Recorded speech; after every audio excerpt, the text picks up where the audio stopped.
Let's talk about my book haul for the no buy, low buy month of January 2026.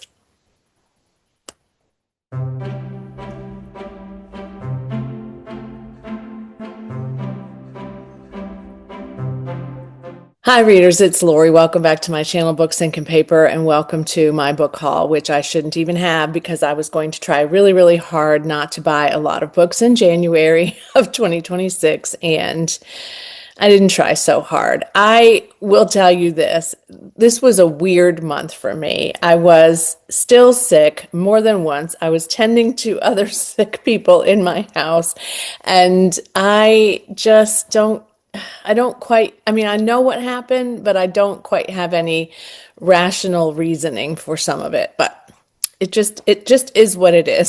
So let's start by talking about the ebooks that I purchased in the month of January. So that really did start my month off with the whole internal dialogue that, these are so cheap, and look, these are my Amazon first reads. They don't cost anything. And yes, it's true. They don't, but now they're on my inventory. So the books I bought on my Nook, the first one I bought was the Little Book of Hygge.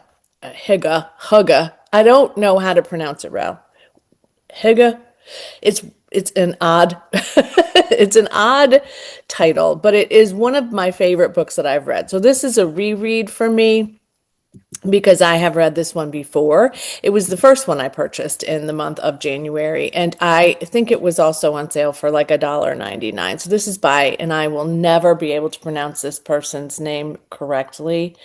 So I'm not even going to try. You could see the book in this video, so that's enough. But this is really about happy living. And don't we all need to have a little bit of happy living right now, right?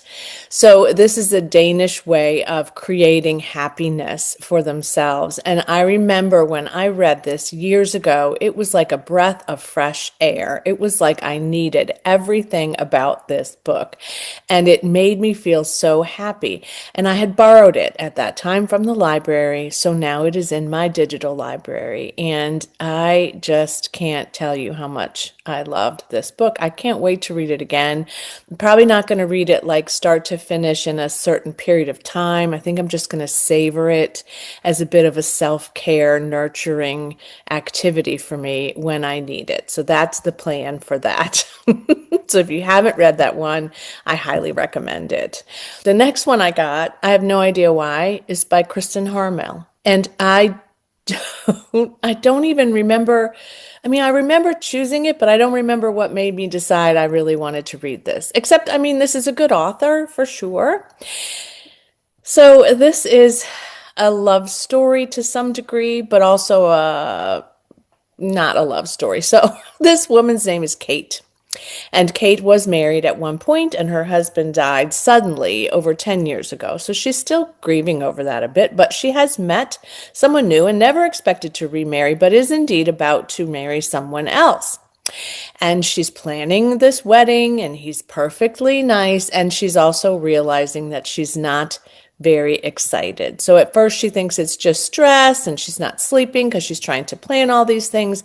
But then she starts seeing her late husband, Patrick, in her dreams.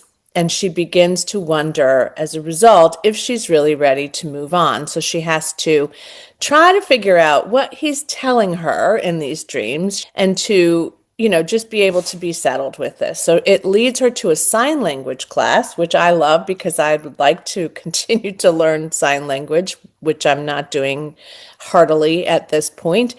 And she ends up also connecting somehow to the New York City foster system, and she finds the life that she wants more than she would have ever imagined. So the life intended is just what it sounds like, and it sounds like I would love it. You know how I love these things. And the last one that I ordered from Barnes and Noble,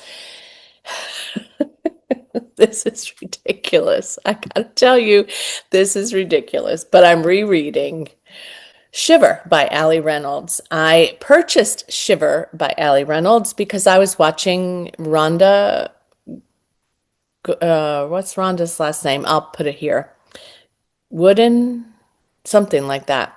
Rhonda Goulden? I don't know. Anyway, I was watching her video. She was talking about books to read in the winter, and I saw Shiver, and it sounded like a great book for me. The synopsis was incredible. So I grabbed it for a little more than $1.99. I think it was $3.99 or something like that. And I started to read it because I was like, ooh, it's cold. It's getting really, really cold here. This will be a perfect winter read for me. I can probably use it for a Mardi Gras readathon prompt. And as I started reading it, I realized that I had read this before, and I did not look at Goodreads to see if that was the case or at Storygraph. So, yes, I have read Shiver before by Ali Reynolds. Really liked it, gave it 4 stars. This is my first reread of the year, accidentally, that I will have if I finish it, which I'm pretty sure I will. It's very propulsive. So I started that on my Nook, and that is my currently reading situation there. I also did a little bit of an inventory on my Nook and the titles that I have there, so I'm going to be sharing that in a video coming up if you're interested. There are a lot of them.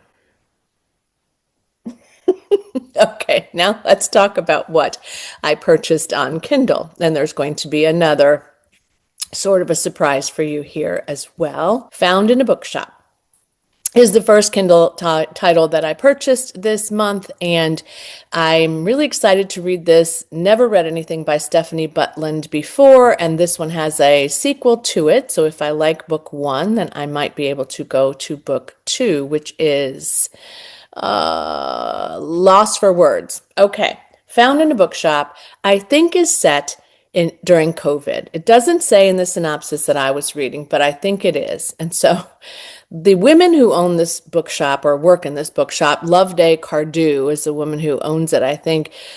They've had to shut the doors because everybody, is I guess in isolation. They live in New York. The bookstore is in New York. And so they're just, not able to do anything else. Now, meanwhile, this couple who's been married for 50 years and lives in Whitby reaches out to this bookstore knowing that they're closed, but just wants a list of titles for them to read in their garden so that they can escape without being able to leave their homes. Now you know why I think it's set in COVID. Loveday and her team realize that they can do something for people in a crisis, and so they make a list of books for this couple, and then I think they find themselves coming out of their own fear and boredom and need to escape and to find some level of happiness and joy in books again. I think this is going to be terrific. Now here's the challenge. I was doing my inventory of my Nook, and I realized that I already have Found in a Bookshop over there as well. Yeah, I have 2 copies. And pretty recently, I have purchased both of these, so there's that. I just don't even know what to say anymore, except this was a weird month. Very, very weird month. So the next one was one of my Amazon first reads, and this is Land of Dreams by Gian Sarder, I think. I have no idea. This is a new author to me. This one had me at the cover when I saw it, and definitely the plot. I love books that are set in kind of that Hollywood age, the golden age, as many people call it, but this was set in 1930s, so during the Depression. It's a difficult time for Hollywood and for a lot of people, but the United States is kind of stuck in this space because, what are they going to do? But movies are a great escape for all of us at any time. We're noticing this now as well as we start watching different things on television lately. But this one is about Frankie Donnelly, and Frankie is dying to become a famous actress and to get onto the Hollywood scene and to really become something. And she's got an agent, I think, or a tutor, and his name is Nico Marconi. And Nico's going to get married soon, and so there's going to be this lavish wedding, I think, despite the fact that it is the Depression, and she can't wait to meet all these people that are going to join in this particular event because, they're all golden age royalty for her. But then a murder occurs. The tabloids go crazy, obviously, and I think that we're going to figure out how this murder is solved, but also how this impacts Frankie. And what happens after that, I don't know. I haven't heard a lot about this book. I haven't heard anybody else talking about it so far. But again, it has just come out, so it doesn't have a lot of people that have read it. But women's historical fiction set in Hollywood, 1930s. I'll take it. I'll take it every time. And this comes out on February 1st. So you have a couple of more days before you can get to this one. The other one I got from Amazon First Reads comes out on February 1st as well. This is Blade by Wendy Walker, who was a competitive skater, ice skater. What a perfect time for us to read a book about figure skating and maybe the Olympics, right? So this is about Anna Robbins, who was an Olympic star in the making, and then something happened that forced her to leave that behind. So at 16, she had to give that up and start something new. So eventually she becomes an attorney, a defense attorney, and she becomes very successful at that. And she loves her work and she's very well known. Her former coach, though, ends up dead. And a girl named Grace Montgomery is accused of that murder. And Grace is a skater, a young person as well. And so she decides to try to defend Grace because she, thinks that she's innocent. But also, this brings back a lot of memories for her.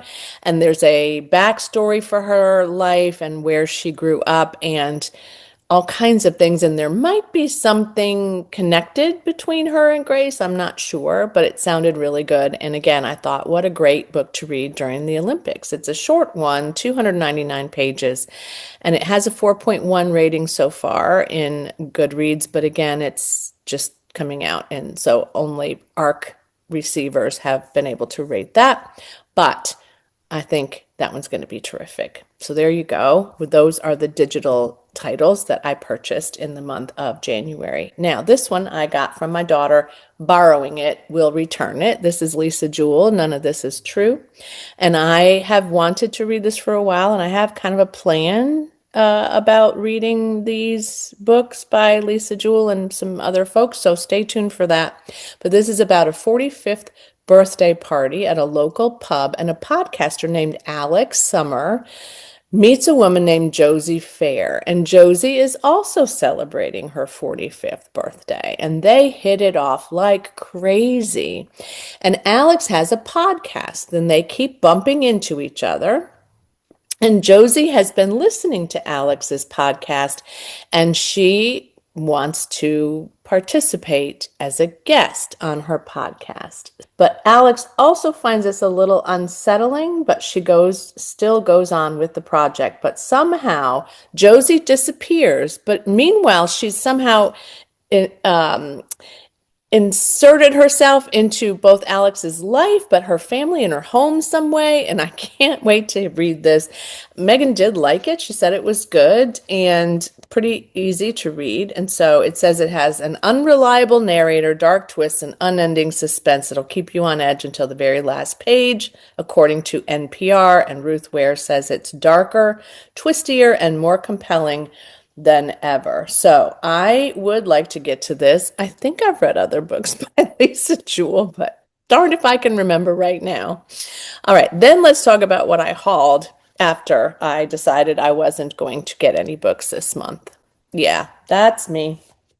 I was at Barnes& Noble one day. I was feeling a little down. I was feeling a little sad. I found a sale copy of this book, which is the second in this series that I haven't read, that I do plan to read book one of very soon. This is A Drop of Corruption by Robert Jackson Bennett. I have always loved these covers. It was a great sale. I also had some rewards dollars, so this was much cheaper than it would have been. It's a chunker, but I do have a plan to buddy read The Tainted Cup very soon. And so I thought it would be nice if I had this, I could go on with it. And I think there's a third one coming out as well. You guys, I'm not looking these things up today because my phone is charging because I didn't charge it overnight. So it is just not a happy camper. So I did not look at some things along this way, but I hope that these are good because now I have two of them. And if they're not, I'll put them on my Pango shop. But yeah, this could be a big book summer read, 456 pages, this one. And I think the first one is about the same.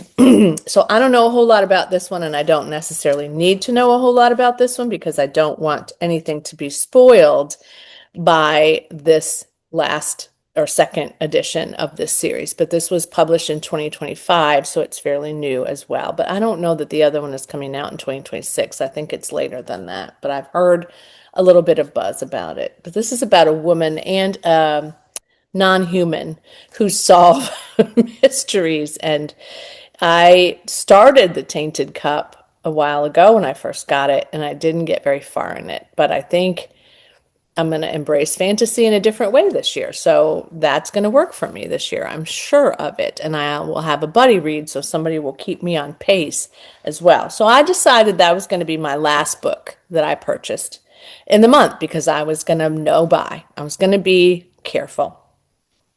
Then one day, my oldest granddaughter was here. She was off from college until whatever day they went back, and she spent the night for a few nights. And we had a lovely time, and we did some things. And one of the things we did was we went to the library because I had books to return.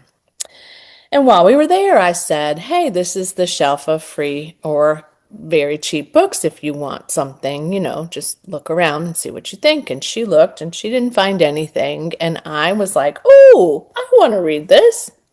Okay. Originally, this was an exceptional value at $5.98. I haven't even taken the sticker off.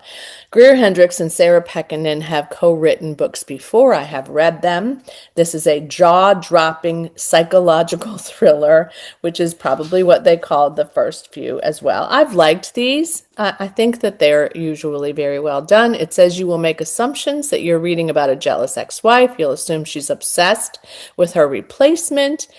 And you will assume that you know the anatomy of this tangled love triangle, but assume nothing. So it twists, it turns, and I think that that was true for the others too. And I'm, a lover of these mystery thrillers, and it was 10 cents. I know that. So just bear with me.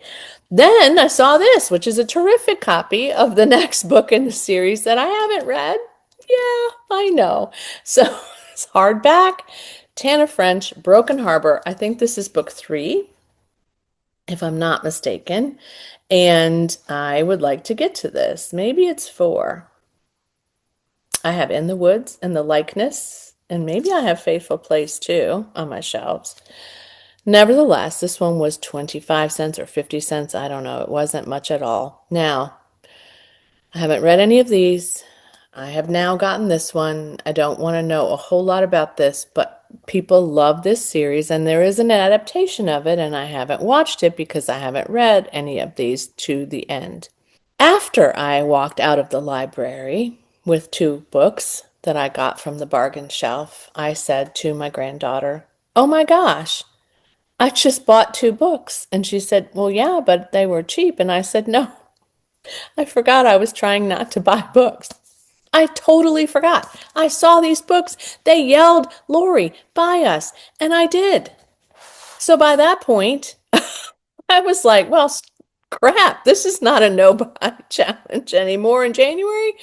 Told my friends who I had told this was going to be a no-buy challenge or a low-buy challenge for the month. Told my friends about my missteps, and they were, of course, kind and have also bought books for themselves. And so I carried on and I purchased a special edition of a favorite of mine, which is Murder on the Orient Express by Agatha Christie. This is Hercule Poirot, but this is my favorite Poirot. It's also Closed Circle, which you know how much I love. They're all on a train, and it's really pretty. If you can see, no, you can't see it. Look. Right? Like, look at this. Look at these edges. Look, people are going overboard on these books now. They are really, really making these hard to resist. So I couldn't say no. It wasn't expensive. It's just so beautiful.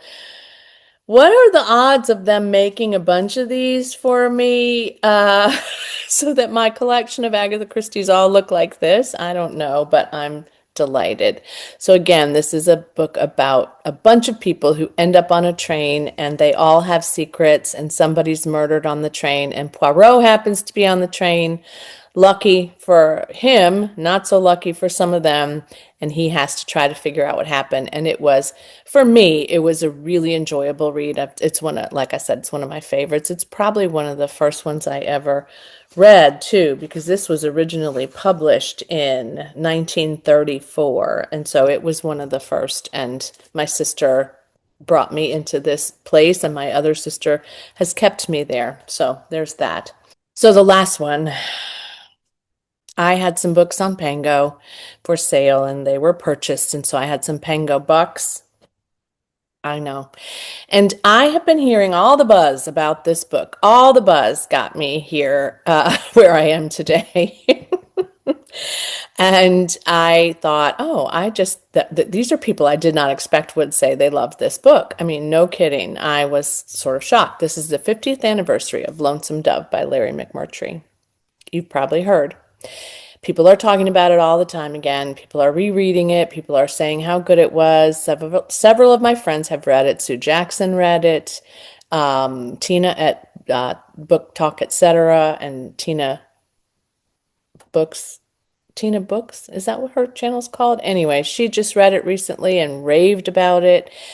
Lots of people have said this was so good. It was so wonderful. So I thought, what the heck? Why not?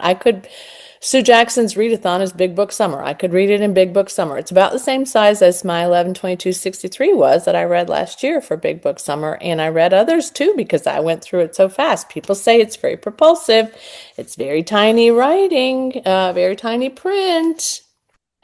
But this is a book that my dad would have loved. I'm certain of it. My dad would have devoured this. This is a book that I don't usually choose.